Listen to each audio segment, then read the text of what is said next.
Hello dear student, मैं सचिन स्वागत करता हूं आपका अपने यूट्यूब चैनल चंदन सर कानपुर में। कैसे हैं आप सब?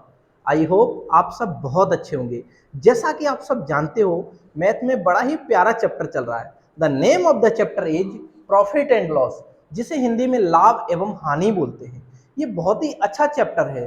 अगर बात की जाए एग्जाम पॉइंटों में से, तो परसेंटेज, प्रॉफिट लॉस, सीआई और एसआई, ये 4 से 5 और एक डिस्काउंट, ये 5 चैप्टर ऐसे चैप्टर होते हैं जिनसे कुल मिलाकर आपके 8 से 10 नंबर की वेटेज रहता है हर वनडे एग्जाम में। ठीक है, तो अगर हम बात करें मेनली प्रॉफिट लॉस और परसेंटेज की, तो ये ब्रॉड टॉपिक है और ये दोनों ही चैप्टर से एग्जाम में 4 क्वेश्चन तक आपको देखने को मिलते हैं। 4 से 5 क्वेश्चन आपको इन्हीं दो चैप्टरों से देखने को मिलते हैं। तो ये चैप्टर बड़े ही अहम है, तो इन चैप्टर को समझना बहुत जरूरी है। इससे पहले परसेंटेज को हमने बिल्कुल बेसिक लेवल से, यानी कि परसेंटेज का ओरिजिन कहां से हुआ, वहां से लेकर टॉप लेवल तक के सारे मतलब कंसेप्ट को कवर कराया हमने परसेंटेज में। अगर वो लेक्चर आपने नहीं देखे तो जरूर देखिए, वो चैप्टर बहुत ही बेसिक लेवल से स्टार्ट हुआ है और टॉप लेवल तक की सारी चीजें कवर करा के वो चैप्टर को खत्म कराया गया है। ठीक है, इसके बाद हमने स्टार्ट किया है the name of the chapter is profit and loss. ठीक है, प्रॉफिट लॉस के भी इससे पहले 2 क्लास ऑलरेडी हो चुकी हैं। ठीक है, तो अगर वो दोनों क्लास आपने नहीं देखी तो जरूर देखिए, क्योंकि वहां बेसिक है और बेसिक जब चीजें हमारी क्लियर हो जाती हैं तो हमें धीमे धीमे आगे की तरफ हम जब बढ़ते हैं तो हमें दिक्कत का सामना नहीं करना पड़ता है। तो वो बेसिक चीजें आप जरूर देखिए। ठीक है, तो बिना टाइम वेस्ट किए हम शुरू करते हैं आज की अपनी क्लास को। आज हम एक बहुत ही प्यारा कंसेप्ट सीखेंगे प्रॉफिट एंड लॉस में। The name of the concept is allegation. The name of the concept is allegation. देखिए, एलिगेशन एलिगेशन आखिर कहां कहां लगता है? ये एलिगेशन प्रॉफिट और लॉस में भी लगता है। ठीक है, जिसे हिंदी में हम क्या कहते हैं? मिश्रण कहते हैं। ठीक है, हिंदी में क्या कहते हैं? मिश्रण। ठीक है, यानी कि एक अनुपात कह लीजिए। मिक्सचर तो मिश्रण होता है, बट इसे अगर हम बात करें एलिगेशन को, तो एलिगेशन को आप ऐसे कह लीजिए कि एक रेशियो के अकॉर्डिंग हम इसका एलिगेशन करते हैं, मिलाते हैं, मिक्सर भी कह सकते हैं आप। ठीक है, तो यानी कि एलिगेशन की अगर हम बात करें तो एलिगेशन बहुत ही अच्छा कंसेप्ट होता है। आखिर आपको यह समझना होगा कि एलिगेशन कहां कहां लगता है। सबसे पहली बात, एलिगेशन कहां कहां लगता है? देखिए, जहां भी दो चीजें दी जा रही हो, जैसे मान लो ये दो चीजें दी जा रही हैं, ठीक है, और इन दोनों चीजों से मिलाकर एक तीसरी चीज तैयार की जा रही हो, तो वहां पर आपका एलिगेशन लगेगा। ठीक है, जैसे सपोज दैट अगर हम बात कर दें कि एक विद्यालय में 60% विद्यार्थी मैथ में पास होते हैं। कितने? 60%। अगर हम बात करें एग्जाम्पल के थ्रू, तो देखिए, अगर हम ये कह दें कि एक विद्यालय में मैथ में, यानी कि मैथ सब्जेक्ट में जो पास हो रहे स्टूडेंट वो कितने हैं? 60%। और हम ये कह दें कि रीजनिंग में जो पास हो रहे हैं वो स्टूडेंट कितने हैं, तो अगर उनकी बात करते हैं हम कि वो 30% है। और टोटल ओवरऑल अगर हम इन दोनों सब्जेक्ट की बात करें तो टोटल कुल मिला के जो स्टूडेंट पास हो रहे हैं, हम कह दें यहाँ पर कि वो स्टूडेंट 40% है। कितने हैं? 40%। तो ये क्या निकल के आया? ये एवरेज निकल के आया। तो एवरेज को हम कहाँ लिखते हैं? एवरेज को हम मिड में लिखते हैं। कुछ 40% स्टूडेंट ऐसे हैं जो दोनों में पास हो रहे हैं। ओके, अगर हम बात करें मैथ की, तो मैथ में कितने पास हो रहे होंगे? 60%।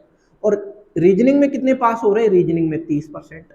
तो अगर हम इनकी संख्याएं देखें कि आखिर टोटल संख्याएं कितनी होंगी, ठीक है, तो यहां से अगर हम देख पा रहे हैं तो यहां पर निकलेगा आपका 10%। ठीक है, यहां पर निकलेगा आपका 20%।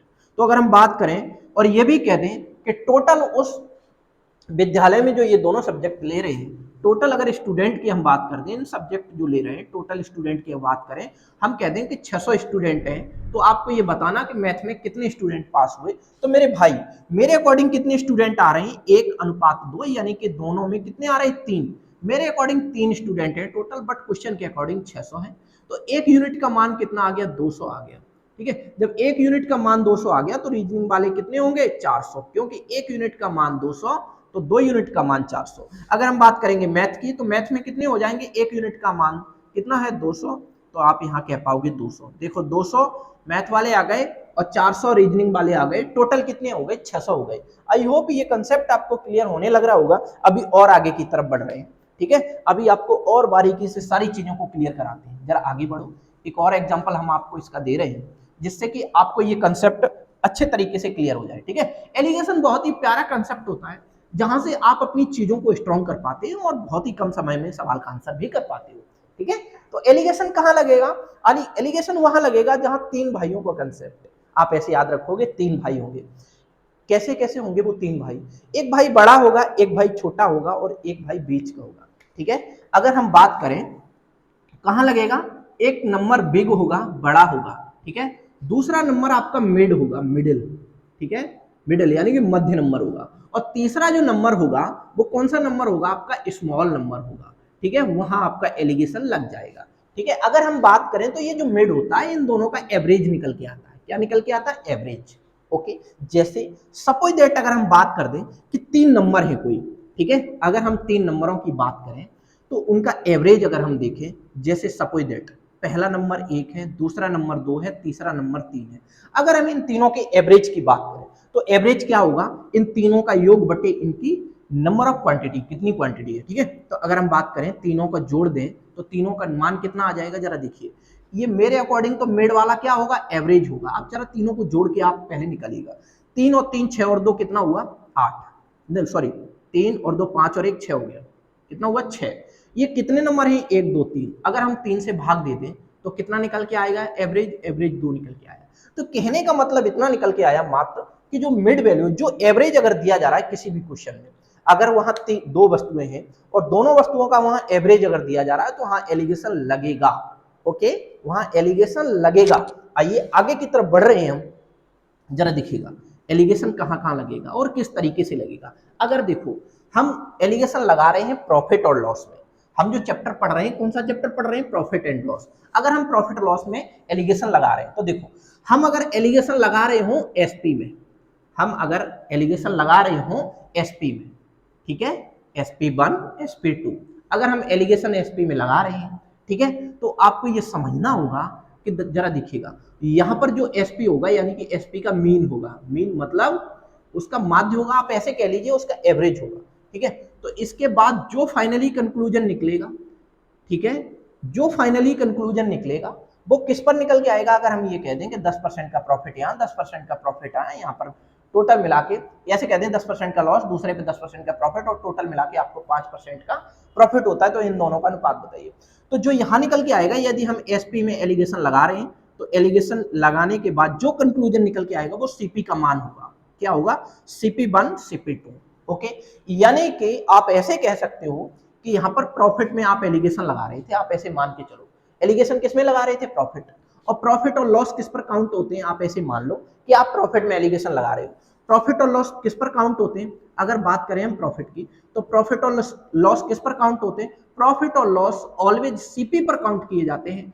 तो जिसके रेस्पेक्ट में आप यहाँ एक नोट पॉइंट डाल के लिखेंगे अभी मेरे साथ, ठीक है, जिसके रेस्पेक्ट में आप जो चीज निकालते हो, जिसके रेस्पेक्ट में निकालोगे, जिस मीन के रेस्पेक्ट में आप जिस मान निकाल रहे होगे उसका ये अनुपात निकल के आता है। ओके, जैसे हम प्रॉफिट लॉस सीपी पर काउंट करते हैं तो ये अनुपात सीपी का आएगा। ओके, अगर हम यहाँ ये बात कह दें कि अगर हम यहाँ सीपी में लगाएंगे तो यहाँ एसपी निकल के आएगा, यानी कि अपोजिट निकल के आएगा। आप सीधी सी बात याद रखेंगे। ठीक है, चलिए हम एक एग्जाम्पल दे रहे हैं जिससे आप अच्छे से समझ पाओ।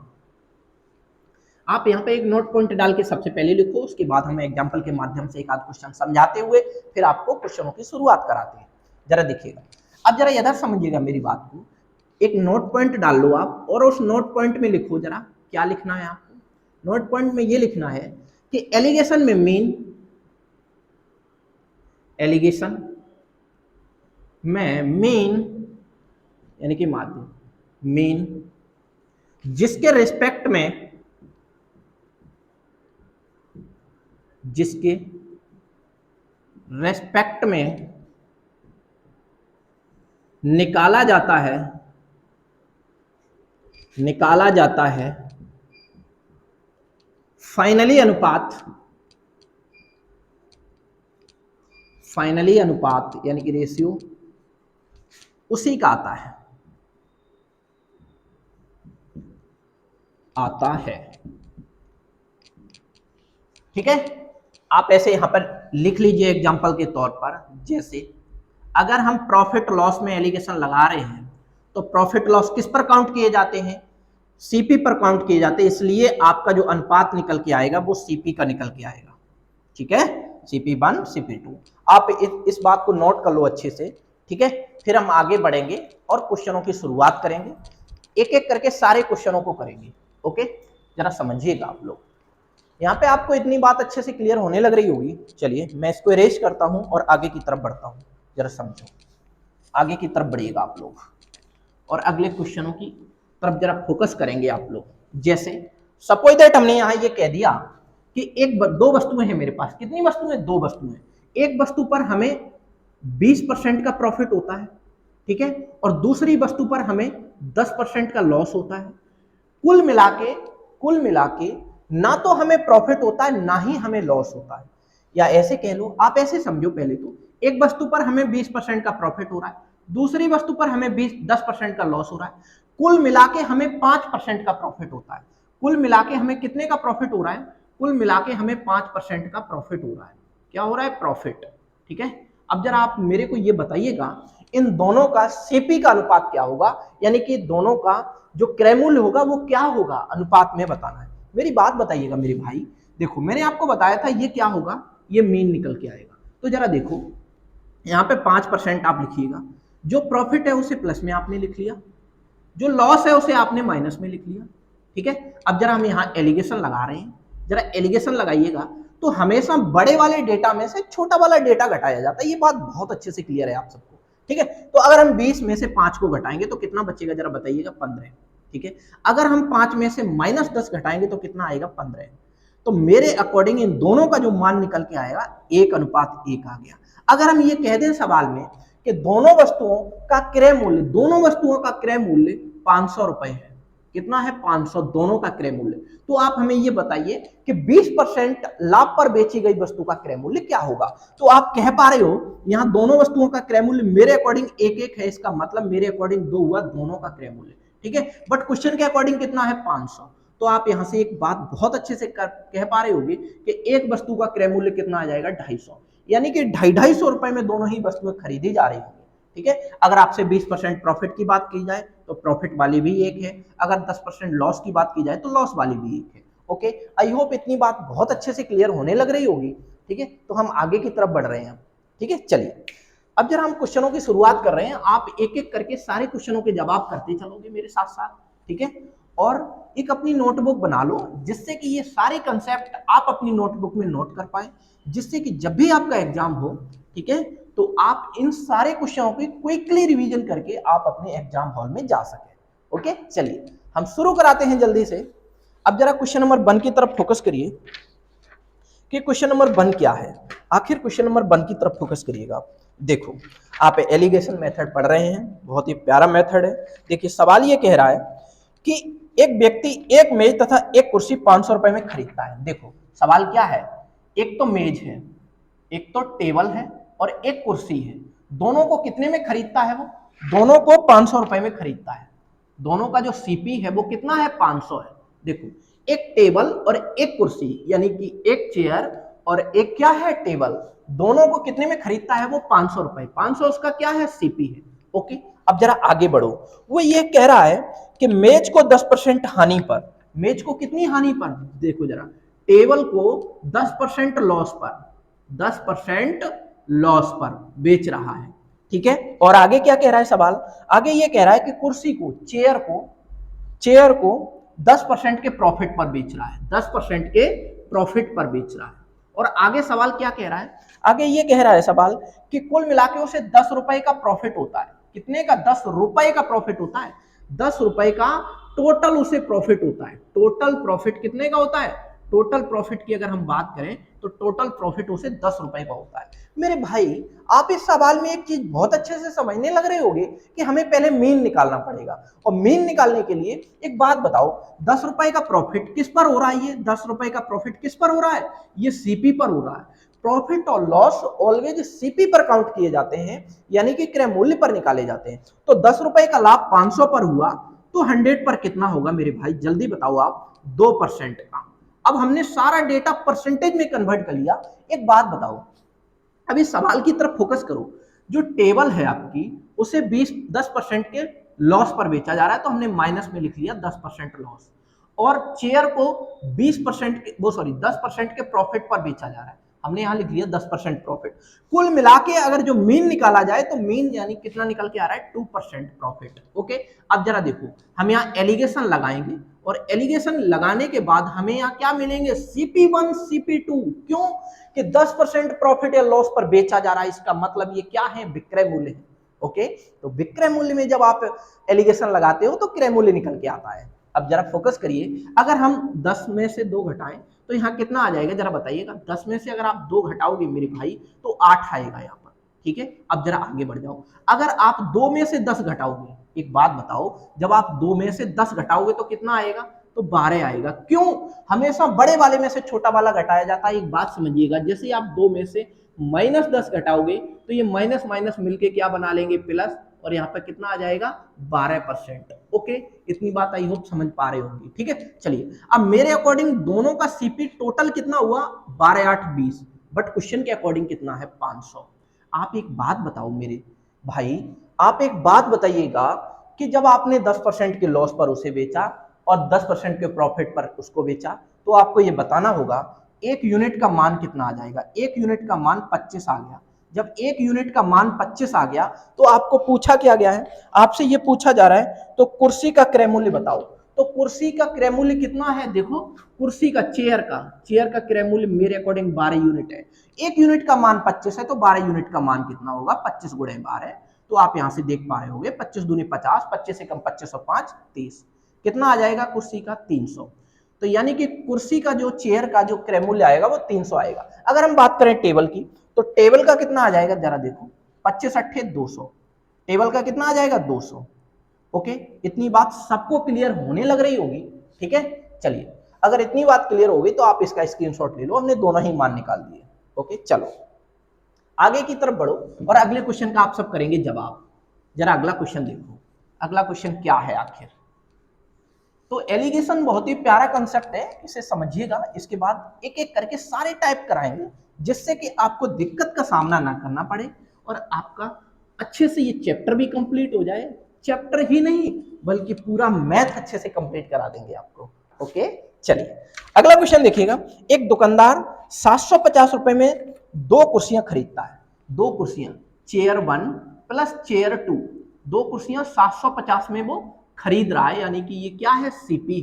ओके, आगे सवाल क्या कह रहा है, पहली कुर्सी को 22% के लाभ पर, पहली वाली कुर्सी को कितने पर 22% के प्रॉफिट पर, प्रॉफिट वाले को हम इस तरीके से दिखा दे रहे हैं। ठीक है, चलिए आगे क्या बोला जा रहा है, और दूसरी कुर्सी को 8% हानि पर, जो चेयर 2 है उसे 8% का लॉस हो रहा है, डाउनवर्ड एरो से हमने एल करके दिखा दिया लॉस। ठीक है, अब यदि पूरे सौदे पर ना तो लाभ होता है ना ही हानि होती है, तो जो मेरा मिड निकल के आएगा, यानी कि जो मेरे मिड वैल्यू निकल के आएगी वो 0 आएगी, यानी कि ना तो हमें प्रॉफिट होगा ना ही हमें लॉस होगा। तो एक बात बताओ, जब ये निकल के आएगा तो आप यहाँ पे फाइनली अपने क्वेश्चन को करने की कोशिश करोगे। जरा देखो, हम यहाँ पर एक डेटा सबसे पहले लिखेंगे चेयर 1 का। चेयर 1 को 22% के प्रॉफिट पर बेचा जा रहा है, प्रॉफिट वाले के सामने हम प्लस का सिंबल लगा लेते हैं जिससे हमें कंफ्यूजन क्रिएट ना हो पाए। ठीक है, चलिए अब जरा चल रहे हैं चेयर 2 की तरफ। चेयर 2 पर हमें 8% का लॉस हो रहा है, इसे हमने माइनस में काउंट कर लिया।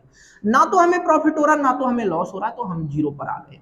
ठीक है, यानी कि जितने में हम वस्तु लेके आ रहे थे उतने में हमने वस्तु को बेच दिया, यानी कि 2 वस्तुएं बेच रहे हैं हम, 2 वस्तुएं खरीद के लेके आए थे तो दोनों ही वस्तुएं बेचनी पड़ेंगी आपको। पहली वाली वस्तु आपने 22% के प्रॉफिट पर बेच दी और दूसरी वाली वस्तु आपने 8% के लॉस पर बेच दी, जिससे कुल मिला के ना तो आपको लाभ हुआ और ना ही आपको हानि हुई, यानी कि आप 0 बैलेंस पर रहे प्रॉफिट लॉस की अगर बात की जाए तो। ठीक है, जितना पैसा आपने इन्वेस्टमेंट किया था उतना पैसा आपका रिटर्न हो गया, बट उसमें ना तो प्रॉफिट हुआ ना ही उसमें लॉस हुआ। आइए जरा आगे बढ़िए, अगर हम 0 में से 8 घटाएंगे तो 8 आएगा। ठीक है, अगर हम 22 में से 0 घटाएंगे तो 22 आएगा। ठीक है, चलिए अब यहां से आप एक चीज बहुत अच्छे से समझने लग रहे होंगे कि दोनों कुर्सियों का क्रय मूल्य कितना आ गया 30 आ गया। दोनों कुर्सियों का क्रय मूल्य कितना आ गया 30, और जब दोनों का क्रय मूल्य 30 आ गया, अब जरा देखो दोनों का क्रय मूल्य क्वेश्चन के अकॉर्डिंग 750 है। कितना है 750, तो 30 यूनिट 750 के बराबर है। एक यूनिट का अगर हम मान निकालें तो 3 दूनी 6, 3 पंजे 15, एक यूनिट का मान 25 आ गया। जब एक यूनिट का मान 25 आ गया, आपसे सवाल ये पूछ रहा है दूसरी कुर्सी का क्रय मूल्य कितना होगा। जरा एक बात बताओ, दूसरी कुर्सी का क्रय मूल्य कितना है मेरे अकॉर्डिंग 22। दूसरी कुर्सी का क्रय मूल्य कितना है 22, तो 22 यूनिट 1 यूनिट 25 यूनिट के बराबर है तो 22 यूनिट का मान कितना होगा? 25 दूनी 50, 50 और 5 कितना हो गया? 55। यानी कि एक कुर्सी का मूल्य कितना हो जाएगा? दूसरी वाली कुर्सी का मूल्य कितना होगा? 550। अगर हम बात करें पहली वाली कुर्सी का क्रय मूल्य कितना होगा? ये तो C2 निकल के आया। अगर हम C1 बात करें, चेयर 1 की बात करें तो 25 अट्ठे 200। पहली वाली कुर्सी का मूल्य कितना होगा? 200 होगा और दूसरी वाली कुर्सी का मूल्य कितना होगा? 550 होगा। आई होप इतनी बात अच्छे से क्लियर कर पा रहे होंगे आप लोग। ठीक है, चलिए इसके बाद हम अगले क्वेश्चन की तरफ फोकस कर रहे हैं। जरा अगला क्वेश्चन देखिए। इतनी बात आप बहुत अच्छे से क्लियर अगर कर पा रहे हैं तो अच्छे से कमेंट करके बताते रहिएगा। ठीक है, चलिए। और अगर आपने अभी तक सेशन को लाइक और शेयर नहीं किया है तो जरूर करिए, क्योंकि यहाँ पर आपको best of the best content provide कराए जाते हैं। ठीक है, चलिए आगे की तरफ जरा बढ़िएगा। देखो अगला क्वेश्चन क्या है। एक आदमी 2160 रुपए में 2 पंखे खरीदता है। कितने पंखे खरीदता है? 2 पंखे, फैन 1 प्लस फैन 2। 2 पंखे कितने में? 2160 में। वो क्या कर रहा है? सीपी कर रहा है, यानी कि खरीद रहा है। ओके, चलो। एक पंखा 15% के लाभ पर, जो पहला पंखा है F1, उसे 15% के प्रॉफिट पर। किस पर? प्रॉफिट पर। ठीक है, चलो आगे बढ़ो। आगे सवाल ये कह रहा है, और दूसरा पंखा 10% 9% की हानि पर, सॉरी कितने पर? 9% के लॉस पर। दूसरा पंखा 9% के लॉस पर बेचता है। आगे ये कहा जा रहा है कि पूरे सौदे में ना तो उसे लाभ होता है ना ही उसे हानि होती है। यानी कि जो उसका मीन निकल के आया वो क्या निकल के आया? जीरो बैलेंस, ना तो प्रॉफिट ना तो लॉस। तो आपको ये बताना है कि जो F1 है उसका सेलिंग प्राइस कितना होगा? F1 का सेलिंग प्राइस कितना होगा? यानी कि जो आपकी पहला पंखा है उसे आपने कितने रुपए में बेचा। अब आपको सीपी नहीं पूछा जा रहा है, पहले पंखे का विक्रय मूल्य पूछा जा रहा है। आइए गौर फरमाते हैं सवाल की तरफ। जरा देखो, यहां हमसे F1 और F2 के मान दिए जा रहे हैं। जरा देखो F1 और F2, देखो जरा। F1 मेरे अकॉर्डिंग 15% प्रॉफिट पर बेचा जा रहा है, हमने लिख लिया यहां पर। और F2 किस पर? 9% के लॉस पर, जिससे हमें फाइनली ना तो प्रॉफिट हो रहा है ना तो लॉस हो रहा है। अगर हम इन बात करेंगे दोनों पंखों के क्रय मूल्य की, तो क्या हम निकाल पाएंगे? जी हाँ, बिल्कुल निकाल पाओगे। 9 में से 0 गया 9 आया, 15 में से 0 गया 15 आया। अब 15 5 20 और 4 24 हो गया। अब आपसे ये कहा जा रहा है कि आपके अकॉर्डिंग दोनों का क्रय मूल्य 24 है। ठीक है, 15 और 10 25 से घटा दो आप 24। ठीक है, चलिए। और मेरे अकॉर्डिंग तो 24 आया, बट क्वेश्चन के अकॉर्डिंग 2160 है, तो 24 यूनिट 2160 के बराबर है। अब जरा कोशिश करिएगा कि ये एक यूनिट का मान कितना आया। देखो जरा, अगर यहां से बात करोगे 24 पंजे 120, तो जरा देखिए 9 चौके 36, 9 दूनी 18, 19 20 21, 9 बार कट गया, यानी कि एक यूनिट का मान कितना आ गया? 90। पता है मैंने कैसे निकाला? हमने यूनिट डिजिट कंसेप्ट से निकाला। जब मैंने देखा 24 पंजे 120, बट यहाँ पर 216 है, इसका मतलब 8 9 के आसपास कहीं डेटा होगा। यहाँ पर 4 है, 4 में कितने की गुणा कर दें ताकि यहाँ 6 बन जाए, तो 9 का कर दो, 9 चौके 36। ठीक है, 9 दूनी 18, 18 3 कितना हो गया? 21। ठीक है, तो यानी कि एक यूनिट का मान जब 90 आ गया, तो क्या आप F1 का मान बता पाओगे? F1 का सीपी बता पाओगे? जी हाँ, बिल्कुल बता पाओगे। जो कितना निकल के आया बताइए आप लोग, जल्दी से जल्दी बताओ। एक यूनिट का मान 9 है तो 90 है, तो 9 यूनिट का मान कितना होगा? 9 निम 81, यानी कि 810। अच्छा एक बात बताओ, जब आप 810 सीपी निकाल लिए हो F1 का, तो 810 वाला आइटम आप कितने में सेल कर रहे हो? 15% के प्रॉफिट पर। इसका मतलब 115/100 में आप सेल कर रहे हो उसको। ठीक है, 0 से 0। अगर हम बात करें यहाँ 81 इंटू 115 की, जरा इसको काट लो। देखिए 2 से काटोगे तो 2 पंजे नहीं, 3 से काट लो या 5 से काटो, 5 दूनी 10, 5 तिये 15। ठीक है, अगर 5 से काटोगे तो 5 दूनी 10। ठीक है, अगर यहाँ पे आप कैलकुलेट कर रहे हो तो 81 तिया कितना होता है? 81 तिया, तो 3 एकम 3, 3 अट्ठे 24, यानी कि 243 होता है 81 तिया। ठीक है, 81 तिया कितना होता है? 243। तो 3 यहाँ हो गया और आपका 24 कैरी हो गया। ठीक है, अब 81 दूनी कितना होता है? 160 और 2 62, 162 और 24 आप जैसे ही जोड़ोगे तो कितना आ जाएगा? जरा देखिएगा, 162 और 24 आपने जोड़ा तो 4 और 2 6, 6 और 2 8 और 1, और बटे क्या करना है? 2, तो 2 निम 18। ठीक है, 2 तिया 6, 2 एकम 2, 2 पंजे 10, यानी कि 931.5 रुपए में आप बेच रहे होगे उस आइटम को। ओके, आई होप इतनी बात अच्छे से क्लियर होने लग रही होगी। आप इसका स्क्रीनशॉट ले लो, फिर हम आगे की तरफ बढ़ेंगे और अगले क्वेश्चन का आप सब करेंगे जवाब, देखेंगे अगला क्वेश्चन क्या है आखिर। ठीक है, चलो अगले क्वेश्चन की तरफ जरा फोकस करो। एलिगेशन बहुत ही अच्छा टॉपिक है। ये एलिगेशन केवल प्रॉफिट लॉस में ही नहीं लगता है, बल्कि ये लगभग 5 से 6 चैप्टर ऐसे हैं जहां पर एलिगेशन लग जाता है। ठीक है, तो आपको बस इतना ध्यान रखना है, जहां इस तरीके से मिड वैल्यू होगी, एक वैल्यू बड़ी होगी, एक वैल्यू छोटी होगी और एक वैल्यू मध्य की होगी, यानी कि मिड वैल्यू होगी, एवरेज होगा, मीन होगा, वहां आप एलिगेशन लगा सकते हो। जैसे परसेंटेज की अगर हम बात करें तो पॉपुलेशन बेस्ड में आप एलिगेशन लगा लेते हो। ठीक है, और भी तमाम सारे सवाल होते हैं जिसमें एलिगेशन लग जाता है। चलिए आगे की तरफ बढ़िए, अगला सवाल करिएगा। अगला सवाल आखिर क्या है जरा देखो। अगला सवाल ये है मेरे भाई कि एक व्यापारी एक कलाई घड़ी और एक दीवार घड़ी, आप ऐसे मान के चलो दो घड़ियां हैं। ठीक है, आप ऐसे मान के चलोगे, एक वॉच 1 है और एक वॉच 2 है। ठीक है, दोनों घड़ियों को वो कितने में बेच खरीदता है? 390 रुपए। 390 रुपए में खरीदता है, यानी कि सीपी है 390।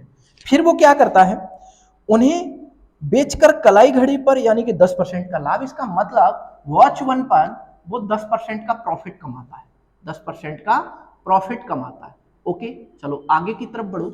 आगे क्या बोला जा रहा है कि दीवार घड़ी यानी कि वॉच 2, हमने वॉच 1 वॉच 2 मान लिया। ठीक है, वॉच 2 पर वो क्या कर रहा है, वॉच 2 पर 15% का लाभ कमाता है, 15%, और कुल मिला के उसे इतना लाभ हो जाता है।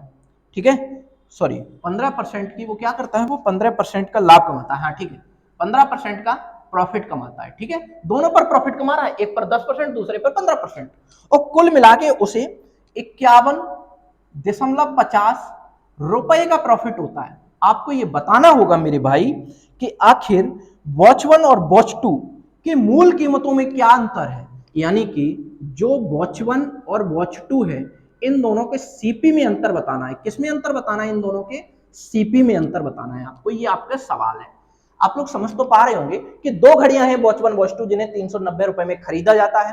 पहली वाली घड़ी को 10% के प्रॉफिट पर, दूसरी वाली घड़ी को 15% के प्रॉफिट पर बेचा जाता है। कुल मिलाकर उसको 51.50 रुपए का लाभ होता है। ठीक है, आपको यह बताना होगा कि वॉच 1 वॉच 2 के क्रय मूल्य में कितना अंतर है। आइए एक बार समझिएगा सवाल को, जरा देखो। आप सबसे पहले एलिगेशन लगाएंगे, सबसे पहले तो मीन निकालोगे। मीन कैसे निकालोगे जरा बताओ? 51.50 रुपए का लाभ हो रहा है किस पर? 390 पर। तो आप एक बात बताओ, 100 पर आपको कितना लाभ होगा? अगर हम ये पॉइंट हटा दें तो ये दोनों जीरो कैंसिल आउट हो जाएंगे, इस जीरो से ये जीरो कैंसिल आउट हो गया। ठीक है, ठीक है। अगर हम बात करेंगे 5 से, तो 5 में 45, ये एक यहीं से कट जाएगा। देखो यहां से कैसे कटेगा कि 39 एकम 39। ठीक है, बचा कितना? 40 और 10 50, यानी कि 12 बच जाएगा। जब 12 बच जाएगा 125 बच जाएगा जाके वहां पे। तो 5 ने 45, 5 दिए 15 ज्यादा हो जाएगा, 3 पंजे 15। अगर हम बात करेंगे यहाँ इतना ही है, बिल्कुल है इतना, तो 3 एकम 3, 3 सत्ते 21, 3 एकम 3, 3 सत्ते 21, 15 पॉइंटों में जाएगी वैल्यू। जरा एक बार समझने की कोशिश करिएगा, पॉइंटों में वैल्यू जाएगी। जरा कितनी आएगी एक बार यहाँ पे निकाल लेते हैं। 51.5 में भाग हम कितने का कर रहे हैं? 39 का कर रहे हैं। ठीक है, 39 एकम 39। अगर हम यहाँ से बात करेंगे तो 2 यहाँ बचेगा, और यहाँ पे कितना बचेगा? 1, और यहाँ पे 5 आ गया 125, जो कि हम बता रहे थे। अब 4 तिया 12, 4 चौके 16, यानी कि 4 बार तो जाएगा नहीं भाग, 3 बार जाएगा। 3 में 27, 3 तिया 9, 10 11। ठीक है, अगर यहाँ बात करेंगे तो यहाँ 8 बचेगा। फिर पॉइंट लगाइए, जीरो बढ़ाइएगा।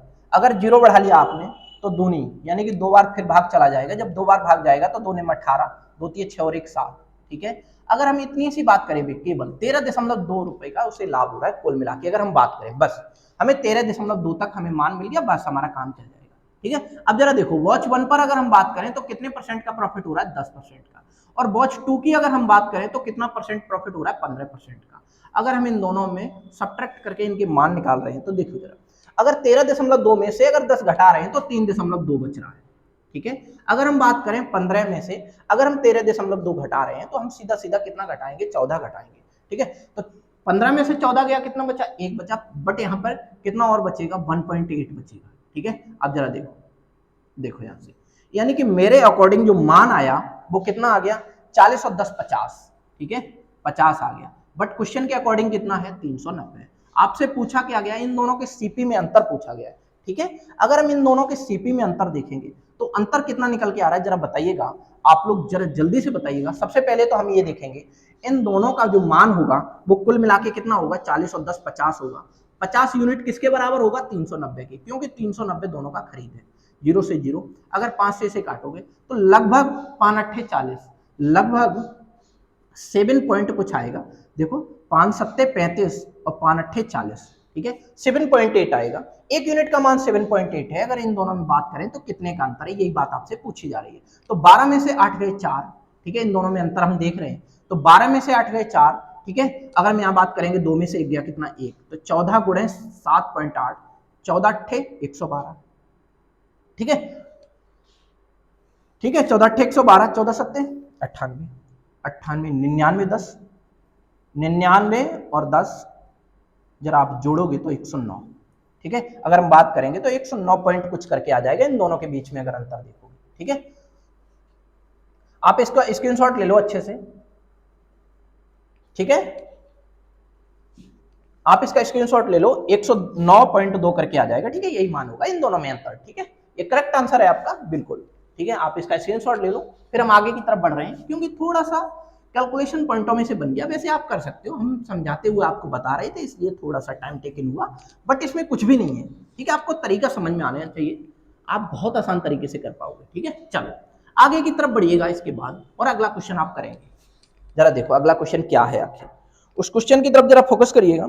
अगला क्वेश्चन कुछ इस प्रकार से है कि एक व्यक्ति ने 2 साइकिलें, एक व्यक्ति ने 2 साइकिलें 1600 रुपए में खरीदी। देखो एक व्यक्ति ने 2 साइकिलें, ठीक है, यानी कि साइकिल 1 और साइकिल 2 कितने में खरीदी उसने, 1600 रुपए में। 1600 रुपए में उसने 2 साइकिलों को खरीद लिया। अब क्या करता है जरा आगे देखो, आगे ये कहता है उसने पहली साइकिल को 10% के लाभ पर बेचा। इसने कितने के लाभ पर बेचा, 10% के प्रॉफिट पर। अब जरा दूसरी साइकिल को उसने क्या किया, दूसरी साइकिल को उसने 20% के प्रॉफिट पर बेचा। 20% के प्रॉफिट पर दूसरी साइकिल बेच दी। आगे क्या बोला गया है, आगे सवाल ने ये नहीं बोला कि मीन नहीं दिया, आप सवाल ने अपने स्टैंडर्ड को चेंज किया है। आगे ये बोल रहा है कि यदि उसने पहली साइकिल 20% के लाभ पर बेची होती, इसका मतलब पहली वाली साइकिल 10 पर नहीं बेचता तो कितने पर बेचता, 20% के प्रॉफिट पर बेचता, और दूसरी वाली साइकिल 20% के प्रॉफिट पर न बेचकर वो 10% के प्रॉफिट पर बेचता। तो आगे क्या बोला गया है, आगे ये बोला गया तो उसे 5 रुपए और अधिक मिल जाते। तो 5 रुपए उसे अधिक मिल जाते, 5 रुपए उसे अधिक मिल जाते, ठीक है, किसे, दुकानदार को, ठीक है। अगर 5 रुपए उसे अधिक मिल जाते तो आपको ये बताना होगा दोनों साइकिलों के लागत मूल्य में कितना अंतर है। इन दोनों के बीच में आपको क्या बताना है, अंतर बताना है, यानी कि इन दोनों के बीच में अंतर बताना है, इन दोनों के बीच में लागत मूल्य में अंतर बताना है। आप जल्दी से समझिएगा इस सवाल को, बहुत ही आसान सवाल बन गया ये मेरे लिए। जरा देखिए कैसे, आप सबके लिए भी है, जरा देखिए कैसे बनेगा ये, आप सबके लिए बहुत आसान सवाल है। जरा देखिएगा 1600 रुपए, 1600 रुपए में दोनों साइकिलें खरीद रहा है। पहली साइकिल 10% के प्रॉफिट पर न बेचकर, अगर वो 20% के प्रॉफिट पर बेचे, और दूसरी साइकिल 20% के प्रॉफिट पर न बेचकर, यानी कि 10% के प्रॉफिट पर बेचे। दोनों रेशियो का केवल उलटफेर हो गया। इसका मतलब परसेंटेज में देखिए कितने का अंतर है। अगर हम बात करें इन दोनों परसेंटेज में कितने का अंतर आ रहा है मेरे भाई, 10% का अंतर आ रहा है, और इस 10% की वजह से 5 रुपए आप अधिक कमा पा रहे हैं। कितने रुपए, 5 रुपए। तो 1% की अगर हम बात करें तो 1% का मान कितना निकल के आएगा, एक बात बताइएगा। 1% का अगर आप मान देखोगे तो वो निकल के आएगा 5/10, ठीक है। तो 5 दूनी 10, यानी कि 1/2। आप ऐसे भी कह सकते हो कि 1/2 निकल के आया, या आप ऐसे भी कह लीजिए, अगर हम बात करें 100% की तो एक आप इसको 100% यहां भी बता सकती थी। जरा पता है कैसे, जरा देखो इसको। ये 10% का मान जब 5 रुपए के बराबर है तो इसे 100% बनाने के लिए कितने का गुणा करना पड़ेगा, इसमें 10 का गुणा करना पड़ेगा। जब एक पक्ष में 10 का गुणा किया तो यहां भी करना पड़ेगा। इसका मतलब 100% का मान कितने के बराबर आ गया, 50 के बराबर आ गया। 100% का मान 50 के बराबर है। इसका मतलब ये जो 100% का मान निकल के आया, ये CP1 और CP2 में अंतर ही आ गया। डायरेक्ट सवाल, CP1 और CP2 का अंतर आ गया, ठीक है। और यही आपके क्वेश्चन का बिल्कुल करेक्ट आंसर होगा 50%। कुछ नहीं करना है, परसेंटेज में अंतर देखना है, और परसेंटेज में अंतर देखने के बाद आपको क्या करना है, कितने रुपए का यानी कि फ्लक्चुएशन हो रहा है, 5 रुपए अधिक मिल पा रहे हैं पहले की तुलना में। और मेरे अकॉर्डिंग अगर हम बात करें तो कितने रुपए परसेंटेज के बराबर है, 10% के बराबर है। 10% के बराबर कितना आ रहा है, 5 आ रहा है। तो आप यहां से कह सकते हो कि 100% के बराबर कितना मान आएगा, तो आप यहां से बहुत अच्छे से काउंट कर पा रहे हैं, 50 रुपए का अंतर आएगा, ठीक है। तो फिर आज के लिए इतना ही रखते हैं। ये क्लास आपको कैसी लगी ये हमें कमेंट करके जरूर बताएं। अगर सेशन पसंद आया हो तो दिल से लाइक करिएगा और अपने यार दोस्तों के साथ ज्यादा से ज्यादा शेयर करिएगा, ताकि इस क्लास का लाभ हर बच्चे को मिल पाए। एलिगेशन बहुत अच्छे तरीके से आप कवर कर पा रहे होंगे, ठीक है। अगली क्लास में इसके रिगार्डिंग और भी जो मॉडरेट लेवल के सवाल बनते हैं वो क्लियर करेंगे। इसके बाद हम रेशियो मेथड को समझेंगे, यानी कि 1 बाय 1 करके सारे कंसेप्ट को धीमे धीमे हम कवर करेंगे, जिससे कि इस चैप्टर में किसी भी प्रकार की कोई भी दिक्कत आपको ना आए, ठीक है। तो आप इसी तरीके से पढ़ते रहिए और जुड़े रहिए हमारे साथ। अगर आपने अभी तक हमारे YouTube चैनल चंदन सर कानपुर को सब्सक्राइब नहीं किया तो जरूर सब्सक्राइब करें और पास में बने हुए बेल आइकन को ऑन कर लें, जिससे कि क्लास आने से पहले आपको नोटिफिकेशन मिल पाए। ऑल द वेरी बेस्ट, खूब पढ़िए, मन लगा के पढ़िए। Bye bye, take care.